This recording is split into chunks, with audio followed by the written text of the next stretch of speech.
What is interesting about luxury is one of the verticals where we have the most assumptions, how it should look like, how people will relate to that. And God forbid you mention price.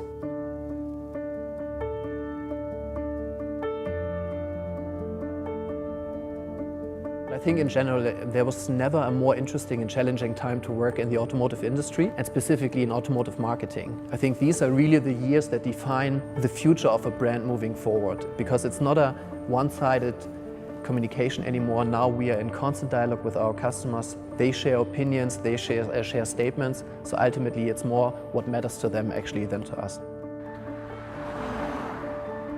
Question mark that we want, a big question mark that we wanted to solve. Is it correct to touch upon price when you're selling super premium, when you're selling luxury? And how would people react? And how would they react in each and every market? Will they behave the same way? Will they behave differently?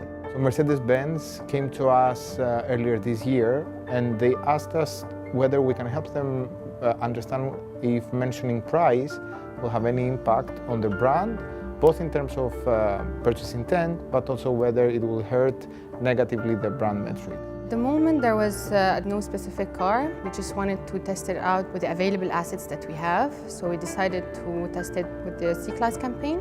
We had available assets and we decided to include the price communication within the assets, the current assets that we had. So we created 3 different configurations. The first configuration had the normal branded asset, no mention of the price, very inspirational.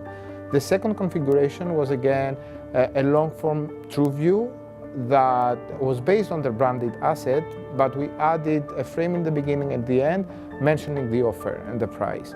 The third configuration had the same price-oriented asset, the long form, the true view, but then we also added a shorter version, a cutout of the branded asset that focused solely on the price.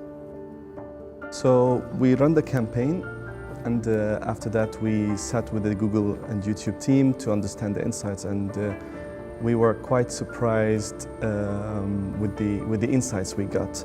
Obviously we kind of understood that price is the way forward, as a lot of the competitive landscape is already communicating prices, but we wanted to make sure that this is the right approach, and our theory or concerns were confirmed through the Unskippable Lab insights. What was surprising was the nuances and the differences between how Saudi people reacted to the experiment and how the population in UAE reacted to the experiment, which teaches us that more and more and more we have to push back the notion that one single global asset will work everywhere, because it's simply not true.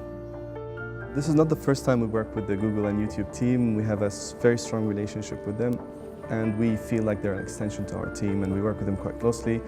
Especially marketing nowadays is no longer about social science, it's more like science, and who better than Google to give us all the insights and the data points that we need.